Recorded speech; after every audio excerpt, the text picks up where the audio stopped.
Hi అందరికీ welcome back to my channel. Vinayaka Chaturthi special video అండి. Channel మొదటిసారి చూసినట్టయితే సబ్స్క్రైబ్ చేసుకోండి, లైక్ చేయండి, షేర్ చేయండి, కామెంట్ చేయండి. ఈరోజు చేసే ప్రసాదాలు పులిహోర అండ్ అటుకుల పాయసం. ఎంత తక్కువ టైంలో అయినా ఈజీగా చేసుకునే పులిహోర అండ్ అటుకుల పాయసం అండి. మార్నింగ్ లేసి అడవాడి పడకుండా సింపుల్గా ఈజీగా చేసుకునే ప్రసాదాలు. తక్కువ టైంలోనే ఎక్కువ ప్రసాదాలు చేసుకోవచ్చు. ఎలా చేసుకోవాలో అనుకుంటున్నారా? అయితే వీడియో కోసం మీకోసమే. బౌల్ తీసుకొని అందులో నిమ్మకాయ సైజంత చింతపండు తీసుకొని ఒకసారి వాష్ చేసి అందులో కొన్ని వాటర్ వేసి పక్కకు పెట్టండి. ఈలోపు అది మంచిగా నానుతూనే మంచిగా గుజ్జు తీయొస్తుంది. ఈలోపు బౌల్ తీసుకొని ఒక కప్పు రైస్ తీసుకోండి. నేనైతే ఒక కప్పు తీసుకున్నాను. మీరు క్వాంటిటీ ఎక్కువ చేసుకుంటే ఎక్కువ తీసుకోండి. ఒక 2 times వాష్ చేసేయండి. చేసి మనం డైలీ బియ్యం ఎలా పెట్టుకుంటామో అలా పెట్టుకోండి. ఎంతమంది పెడతాను వీడియో క్లిప్లో చూపిస్తున్నాను కదా. అలా స్టవ్ ఆన్ చేసుకొని రైస్ వండుకోండి.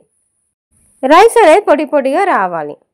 అప్పుడు మనం నానబెట్టుకున్న చింతపండు తీసుకొని గుజ్జు తీసుకొని స్ట్రెయిన్ చేసుకోవాలి. ఎందుకంటే దానికి నారలు ఉంటాయి, అవి రాకుండా స్ట్రెయిన్ చేసుకోండి. స్ట్రెయిన్ చేసుకున్న తర్వాత కొన్ని వాటర్ వేసి కొంచెం పలుచగా చేసుకోండి. బాగా పలుచగా చేసుకోకండి.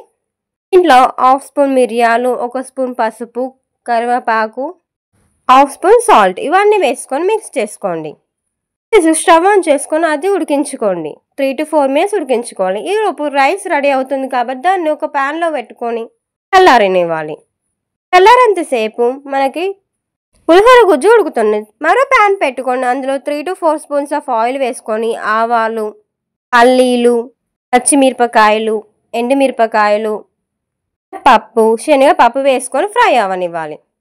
ఫ్రై అయ్యాక అందులో కొంచెం సాల్ట్ వేసుకొని 1/2 స్పూన్ సాల్ట్ వేసుకొని మనం చల్లారి పెట్టుకున్న అన్నంలో పోపు వేసుకున్న తర్వాత చింతపండు గుజ్జు వరకు ఉడకబెట్టుకున్నాం కదా, అది వేసుకొని మిక్స్ చేసుకోండి.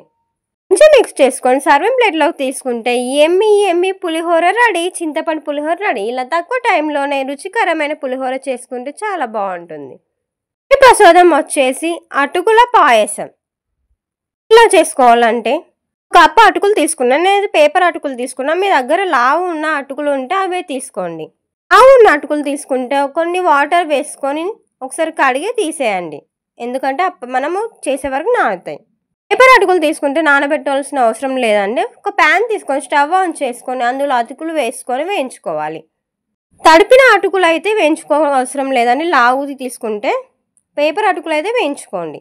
వేయించుకున్న తర్వాత విరిగాయలేవో చూసుకొని కొంచెం ముడతలాగా వస్తే అలా వచ్చాక పక్కకు పెట్టుకోండి. 1/2 కప్ పాలు తీసుకొని కాగిన పాలు తీసుకున్నాను.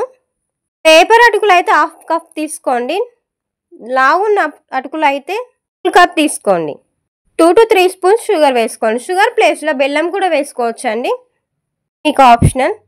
మెల్ట్ అయ్యాక మనము ఫ్రై చేసుకున్న అటుకులు వేసుకొని స్టవ్ ఆఫ్ చేసుకుంటే ఏమి అటుకుల పాయసం రెడీ. ఇలాచి పౌడర్ కూడా వేసుకోవచ్చు, అది కూడా ఆప్షనల్ అండి. పులిహోర అండ్ అటుకుల పాయసం రెడీ.